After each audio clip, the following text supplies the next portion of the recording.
আজকে শ্রোতা, আজকে মাহফিল হওয়ার কথা, আজকে ভারকান্ত মনে বলতে হয় এই ভান্ডারিয়ায় সর্বজন গৃহীত এই তাফসীর, বাংলাদেশের ঐতিহ্যবাহী তাফসীর। এখানে সর্ব মানুষের প্রাণের পিপাসা, বধুর পিপাসা, জীবনের পিপাসা এই 9 দিনের তাফসীর থেকে আসে। আজকে সেই তাফসীর বাধাগ্রস্ত।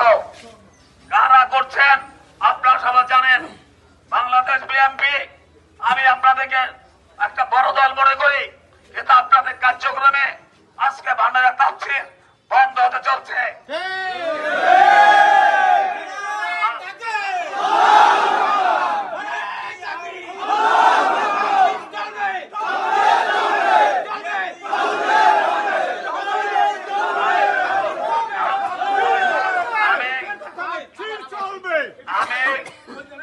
ভান্ডারিয়াবাসীকে বলবো, আমরা শান্তপ্রিয় ভাবে থাকি।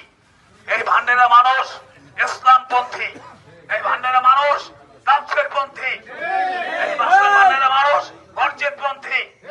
আমাদের দেশে কোনো বিশৃঙ্খলা নাই। আমরা একভাবে কওমি সন্তানে বসবাস করতেছি ভান্ডারিয়াবাসী। সেখানে আজকে আমাদের তাফসীর নিয়ে কেন রাজনীতি চলবেন? আপনাদের রাজনীতি এমপি মন্ত্রী হতে মনে চায়, আপনারা হন। আমরা এমপির মন্ত্রী হতে চাই না। আমরা তাফসীর করি না। আমরা আল্লাহ বলা মানুষ আল্লাহ হতে চাই। আমাদের কোনো তামান্না নাই, আমাদের কোনো রাজনীতি নেতা হওয়ার কোনো তামান্না নেই। এটা আপনারা 2 বিএমপি মিলে যদি আপনারা এই কামটা করেন, ভান্ডারিয়াবাসী এটা বরদাস্ত করবেন না। আমরা এখনো শান্ত আছি, আমরা এখনো শান্ত আছি।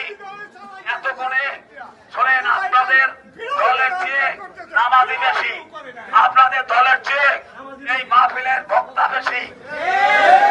অতএব আপনারা মনে করবেন না যে আপনারা একটা কাজরে কিছু করবেন আর ইসলামের উপরে চাপাই দেবেন, এটা মেনে নেব না আমরা। আপনাদেরকে আলটিমেটাম দিলাম, আগামী দিনের মধ্যে পরে যদি আপনারা এই তাফসীর আপনারা বিএনপি মিল্লা দৈগরে যদি না করতে পারেন, এই ভান্ডারিয়া বাজার, ভান্ডারিয়া জনতা, ব্যবসা প্রতিষ্ঠান, মাদ্রাসা সমস্ত কিছু বন্ধ ঘোষণা দেওয়া হলো। আপনাদেরকে সময় দেওয়া হইল, আপনারা আগামী দিন বৈশা যদি আপনাদের ভবিষ্যৎ ভালো চান, আপনারা যদি এমপি মিনিস্টার হতে চান, তা আপনারা অচিরে বসেন, রাত্রে বসে কালকে 2 দৌড় একসাথে মিলে আমাদের তাফসীর হবে।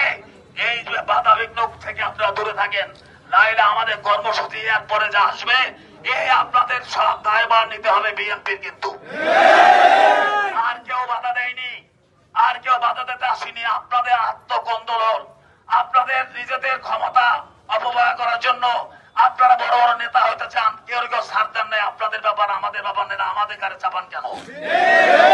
আপনাদের কাছে বলবো, আপনারা আমার ভাই বেরাদার, আপনারা এই দেশের একটা দল, আপনাদের সম্মান করি।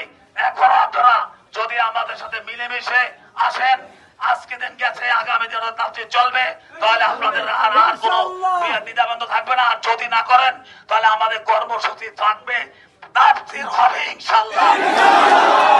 ভান্ডারিয়াবাসীকে সালাম দিয়ে আগামী দিন দোকানপাট, ব্যবসা বাণিজ্য সব কিছু বন্ধ হবে। অনানুষ্ঠানের জন্য আপনাদের ডিসিশন।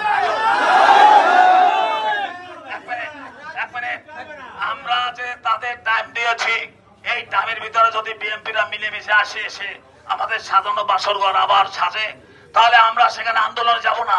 আমরা কালকে দিন দেখবো, তারপরে আমাদের লাগাতার কর্মসূচি থাকবে। ঐতিহ্যবাহী তাফসীর ভান্ডারিয়া মাহফিলের যে কোনো একটা সমস্যার জন্য, বাধাগ্রস্তের জন্য আমরা আন্দোলনে ডাক দিয়েছিলাম। আগামীকাল 10টায় একটা বিক্ষোভ মিছিল এবং পরামর্শ সভা তাফসীর ময়দান দিয়েছিলাম, এবং আমরা দোকানপাট সর্বস্তরে সবকিছু বন্ধ ঘোষণা দিয়েছিলাম। ইতিমধ্যে ইনশাল্লাহ আল্লাহর রহমত, আমাদের রহমত বর্ষিত হয়েছে।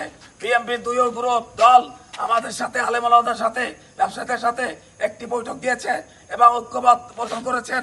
সমস্ত বিচারে বাধা বিঘ্ন শেষ করে ইনশাআল্লাহ আগামী দিন তাফসীর হবে, এই আলোচনা আমরা সবাই একমত হয়েছি। এখন আমি বলতে চাই সমস্ত ব্যবসায়ীদের আপনারা দোকান পাট সব আগামী দিনে খুলবেন এবং কোনো মিছিল মিটিং হবে না। আপনারা সবাই তাফসীর মাঠে আসবেন তাফসীর উপভোগ করার জন্য। আগামী হইতে তাফসীর একাধিকভাবে 9 দিন ইনশাআল্লাহ চলবে। আজকের দিন যে তাফসীর গেছে এই একদিন বাদেও এখন 9 দিনই চলবে। সমস্ত স্তরের ওলামা একরাম যারা আছে আলেম ওলামা তারা তৌহিদি জনতা নিয়ে এই মাহফিল পরিচালনা করবেন এবং কোনো ভয়ভীতি নাই। দুই দলের রাজনীতিবিদ যারা আছেন বিএনপি সমস্ত লোকজন তারা আমাদের কাছে আসবে, আমাদের সহযোগিতা করবে, হাত বাড়িয়ে দিয়েছেন। আমরা তাদের সাথে ঐক্যমত হয়ে সুন্দর সুষ্ঠুভাবে এই তাফসীর শেষ হবে, সমাপ্ত হবে এই আশাবাদ ব্যক্ত রেখে সর্বজনকে সালাম জানাই। আসসালামু আলাইকুম। আনন্দ চিত্তে সবাই আসবো, নিজেরা আসবো, অপরকে নিয়ে আসবো, কোনো পেরেশানি নাই, সবাই দাওয়াত দেবো, নিরাপত্তার সাথে কোনো ভয়ভীতি নাই।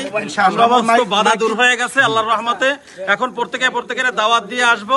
আগে যেরকম আমরা সকলে প্রোগ্রাম রেখেছিলাম এখনো সেরকম প্রোগ্রাম রেখে ইনশাআল্লাহ আপনারা সবাই মহাব্বতের সাথে পরস্পরের দাওয়াত দিয়ে নিয়ে আসবেন ইনশাআল্লাহ। আগের মতোই চলবে। মসজিদের মাইক সহ বাজারে আগামীকালকে মাইকে নেওয়াবো এবং মসজিদের মাইকে বলে দেওয়া হবে আগামীকালকে থেকে দোকানপাট চলবে, মাহফিল চলবে ইনশাআল্লাহ। মাইকে